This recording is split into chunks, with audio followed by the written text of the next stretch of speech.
Hasdeo mini माता बांगो बांध।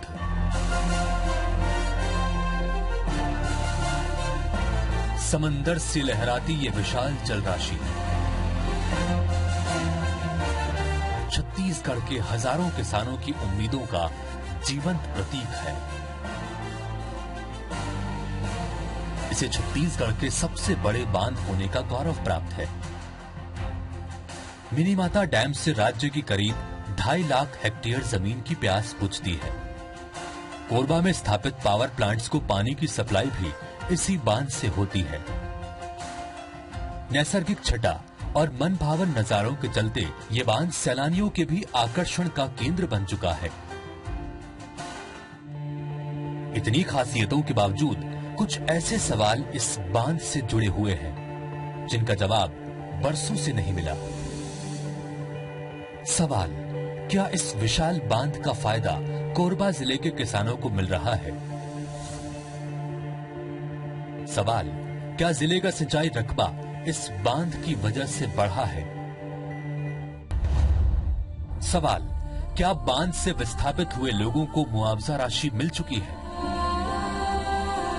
इस हफ्ते की पड़ताल में हम इन्हीं प्रश्नों के उत्तर तलाशने की कोशिश करेंगे।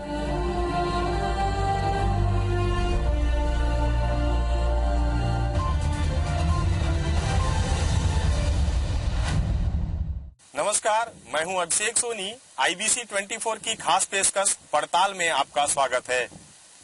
आज हम बात करेंगे छत्तीसगढ़ के सबसे बड़े बांध हसदेव मिनी माता बांगो बांध की। इसकी नींव के साथ ही यहाँ के किसानों और ग्रामीणों को उम्मीद जग उठी थी। ऐसा लगा कि उनके खेत लहलहा उठेंगे।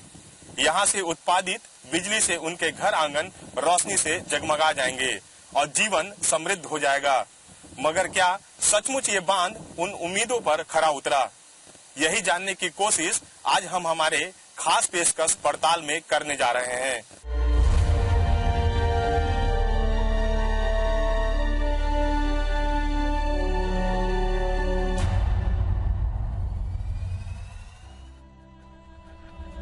बांगो बांध का निर्माण कोरिया से निकलने वाली हसदेव नदी पर हुआ है और छत्तीसगढ़ की प्रथम महिला सांसद मिनी माता के नाम पर इसका नाम हसदेव मिनी माता बांगो बांध रखा गया। बांध की नींव साल 1977 में रखी गई, जिसका उद्देश्य था राज्य में सिंचाई के साथ उद्योगों को पानी उपलब्ध कराना। 1992 में यह बांध अपने अस्तित्व में आया। इसे बनाने में करीब 1760 करोड़ की लागत आई। बांध की जल भराव क्षमता 359.66 मीटर है। इस डैम के निर्माण के लिए 59 गांवों की करीब 21,279 हेक्टेयर भूमि अधिग्रहित की गई, जिसमें 7,874 हेक्टेयर राजस्व भूमि, 10,250 हेक्टेयर वन भूमि और 3,155 हेक्टेयर निजी भूमि प्रभावित हुई, जिसकी एवज में करीब 11 करोड़ रुपए का मुआवजा बांटा गया। डैम का निर्माण कार्य 1977 से प्रारंभ हुआ और हेड वर्क 1990 में पूर्ण हुआ। जल विद्युत 1992 में हुआ। टोटल वर्क 1992 में पूर्ण हो गया। कुल 58 गांव प्रभावित हुए। एक गांव शासकीय भूमि है। इस प्रकार 59 गांव प्रभावित हुए हैं, जिसमें लगभग निजी भूमि का 919 करोड़ रुपया भुगतान हुआ है। बांगो बांध में कुल 11 गेट हैं, जो अब तक करीब 4 बार ही खुले हैं, और वो भी तब जब बांध पूरी तरह से भरा था। इस बांध के ठीक नीचे जल विद्युत संयंत्र की स्थापना की गई है, जहां 40 मेगावाट के 3 यूनिट स्थापित हैं, जिनमें 120 मेगावाट बिजली का उत्पादन बांगो बांध के पानी के जरिए मामूली खर्च पर किया जाता है। इस बांध के निर्माण के समय अलग अलग गांव में रहने वाले करीब 2108 परिवार प्रभावित हुए, जिन्हें रोजगार समेत नौकरी देने के आश्वासन पर उनके मूल स्थान से विस्थापित किया गया। बांध के डुबान क्षेत्र की बात करें तो 18,847 हेक्टेयर है और इसकी जल क्षमता करीब 3,416 मिलियन घन मीटर है। सामने पानी का अथाह भंडार, लेकिन गोद के खेत ही प्यासे। जी हाँ, कुछ यही हकीकत है कोरबा जिला और यहाँ स्थापित हसदेव मिनी माता बांगो बांध की।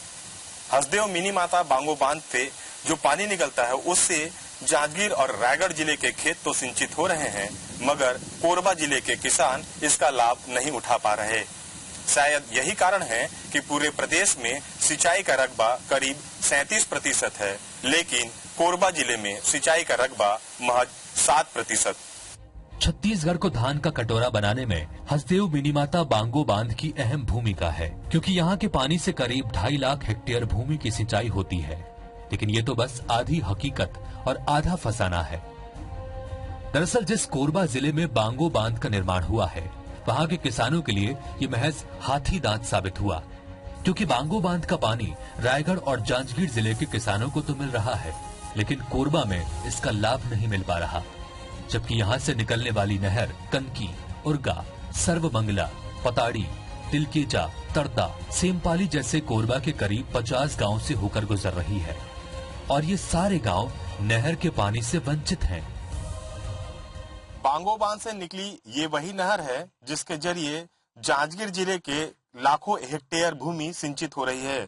पर इसे विडंबना ही कहेंगे कि कोरबा जिले के हम उस सरहद पे खड़े हैं जहां पर उर्गा, सेमीपाली और कुदुरमाल का जो गांव है का पूरा सरहद है, वहां पर हम मौजूद हैं और यहीं से ये नहर होकर निकली है। पर इसे विडंबना कहेंगे कि यहाँ की एक भी एकड़ भूमि इस नहर के जरिए संचित नहीं होती है। कोरबा जिले की बात करें तो प्लांटों को तो पानी मिल रहा है इस नहर से, लेकिन जो खेती है वो प्यासी है।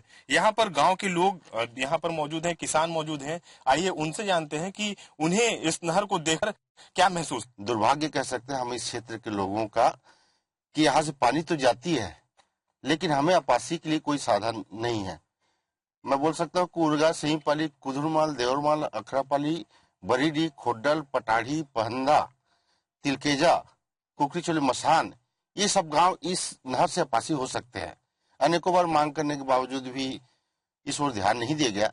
मैं ये कहना चाहूंगा कि इसमें क्षेत्रीय जनप्रतिनिधि जो थे, विधायक रहे, मंत्री रहे, उन्होंने पहल किया, लेकिन सिंचाई विभाग ने इस ओर नहीं दिया।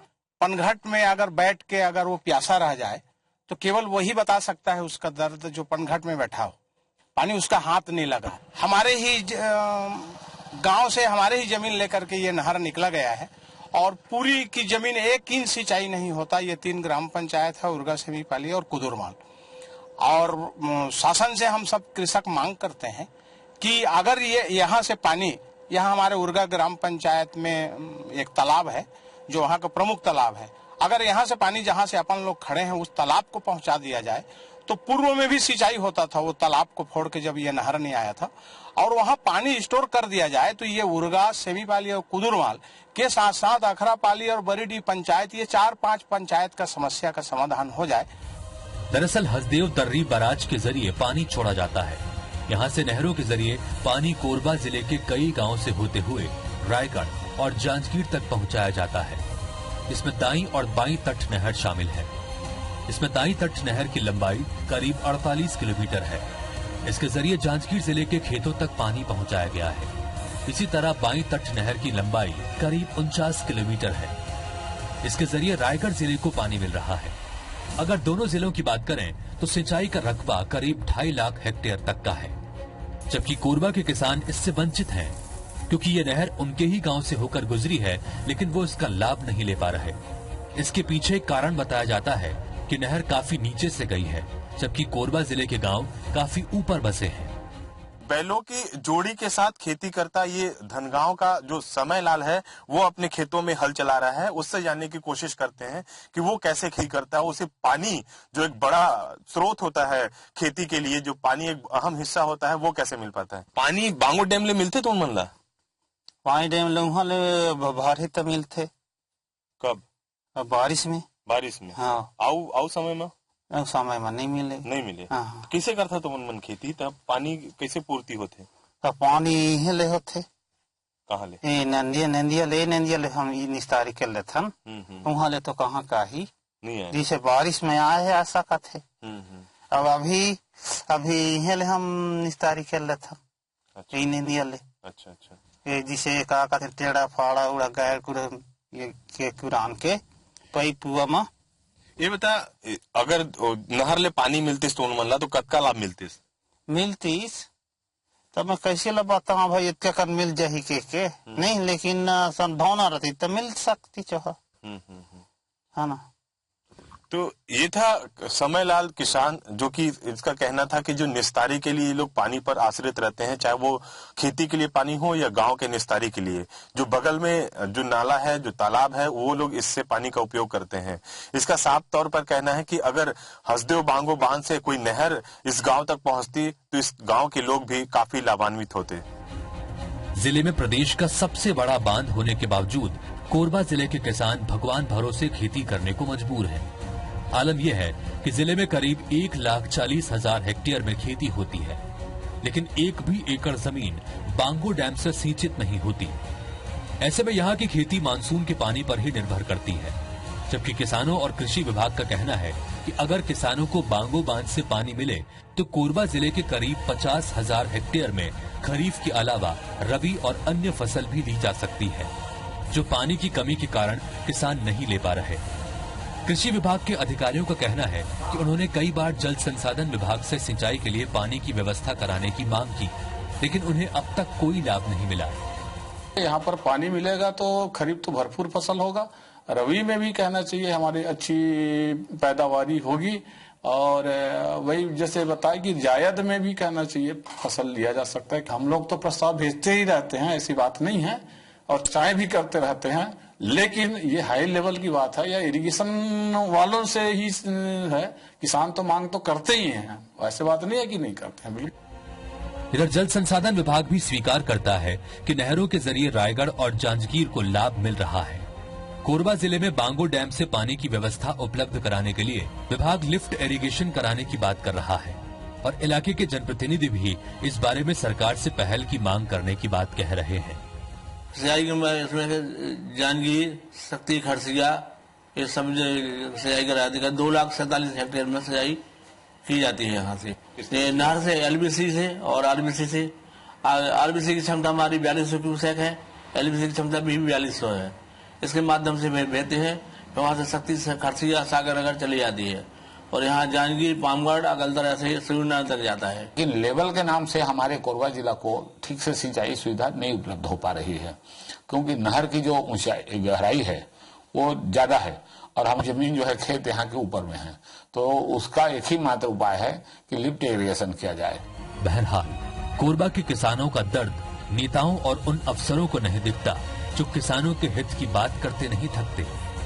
पड़ताल में वक्त हो चला है एक ब्रेक का। ब्रेक के बाद भी जारी रहेगी हमारी ये पड़ताल।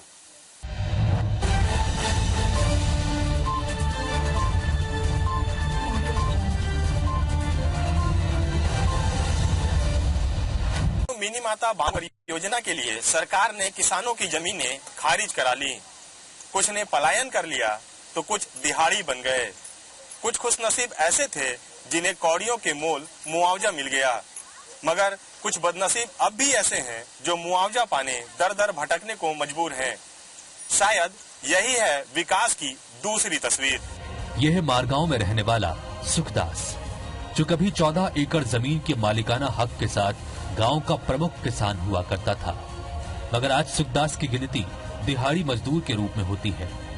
कभी कई एकड़ खेतों का मालिक रहा सुखदास आज खुद दूसरों के खेत में मजदूरी करता है। और ये कहानी मारगांव के किसी एक किसान की नहीं, बल्कि करीब करीब 40 परिवारों वाले इस गांव के ज्यादातर महिला पुरुष रोजी मजदूरी करते हुए अपनी आजीविका चलाते हैं। दरअसल हसदेव बांगो बांध की डुबान में आए 58 गांवों को विभाग ने बसाहट देकर बसाया है। ज्यादातर गांवों की स्थिति अब ऐसी ही है। दरअसल इन लोगों को जमीन के बदले जो मुआवजा दिया गया वो ऊंट के मुंह में जीरे के समान था, और वो खत्म हो गया। सुखदास को तो मुआवजा मिला भी, जबकि कई अब भी मुआवजा पाने के लिए दर दर भटक रहे हैं, मगर उन्हें मुआवजा इतने सालों बाद भी नसीब नहीं हुआ। मोर 14 एकड़ जमीन गई। कहाँ? मारगांव में। कौन डुबान में गिरी? बांगो डुबान में। बांगो डुबान। हाँ। कतका मुआवजा मिले? मतलब 90,000। 90,000। हाँ। अभी तक पैसा रखे है? नहीं है महाराज। तो क्या होगी इस पैसा? तो पैसा रखे पी के खत्म कर डाली। अब वो खरीदारी मिलवे नहीं करी सब। हाँ, तो सरकार हम लगा गए कि तोला डुबान में हम खेती बाड़ी देबो, रबी फसल देबो कहिस, तोला घर बने के देबो कहिस, नौकरी चाकरी देबो कहिस, कुछ नहीं दे से। मजदूरी काम करते हैं किसान बन के। मजदूरी करते हैं? हाँ। कब मजदूरी मिल जाती है एक दिन में? अब 100 रुपये मजदूरी मिल जाती है। 100 रुपया? हाँ। तो ये बताओ, पहली अच्छा रही कि अब अच्छा है तुहन मन के? पहली खेत रही था, खेत बाड़ी बहुत खात रहे, कुछ फायदा नहीं मिले बांगो डैम में।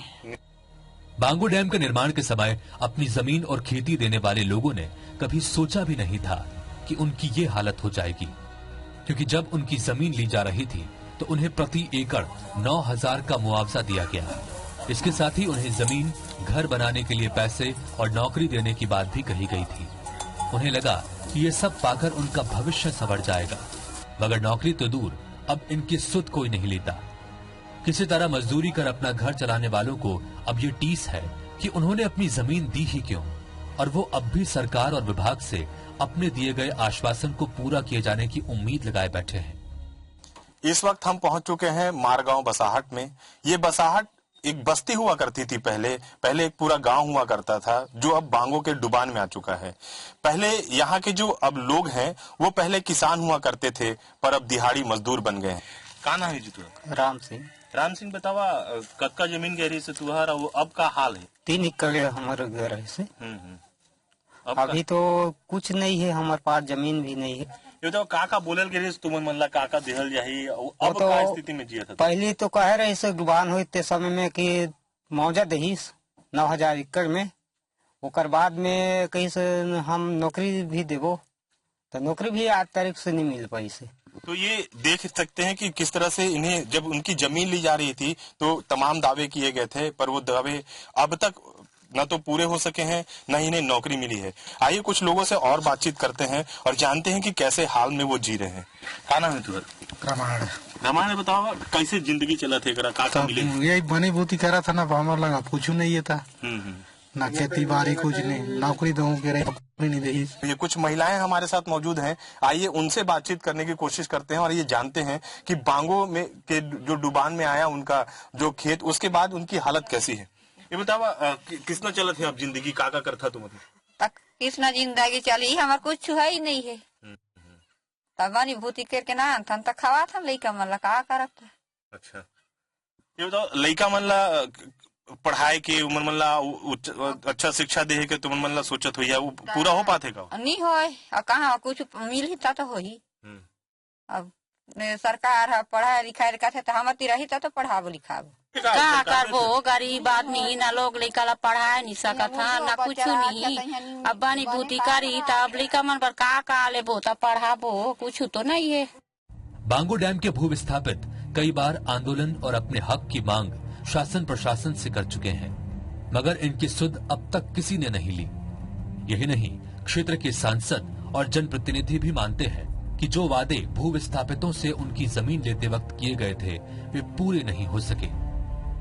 मेरे पहले जनप्रतिनिधियों ने इस बात को उठाया था कि नहीं उठाया था, मुझे याद नहीं है, लेकिन मैं तो लगातार लोकसभा में भी उठा रहा हूं, छत्तीसगढ़ सरकार के सामने भी मैंने इस बात को किया है, और यहाँ पर सर्वे भी हो रहा है। भू विस्थापितों को मुआवजा अगर नहीं मिला होगा तो मिलेगा, अब मिल गया होगा तो कैसे मिलेगा। दूसरी बात, बसाहट उनको हुई है, अगर उनकी बसाहट की व्यवस्था ठीक से नहीं हुई होगी तो हम लोग इंदिरा आवास के अंतर्गत या किसी भी कारण से उसको देखेंगे। बांगो जलाशय और खूंटाघाट डैम बनने से भले खूंटाघाट डैम में लगभग 22 ग्राम पंचायत को स्थापित किया गया, लेकिन जो स्थापित हुए हैं उनको और कोरबा जिले वासियों को किसी भी प्रकार का कोई फायदा नहीं हो रहा। उससे पानी तो अपने यहाँ है, लेकिन सिंचाई का पूरा सिंचाई होता है जांजगीर रायगढ़ डिस्ट्रिक्ट में। हसदेव मिनी माता बांगो बांध मील का पत्थर तो साबित हुआ, मगर किसानों और खेतों के लिए नहीं, बल्कि उन प्लांटों के लिए जिनके जरिए छत्तीसगढ़ सरप्लस बिजली वाला प्रदेश बन पाया।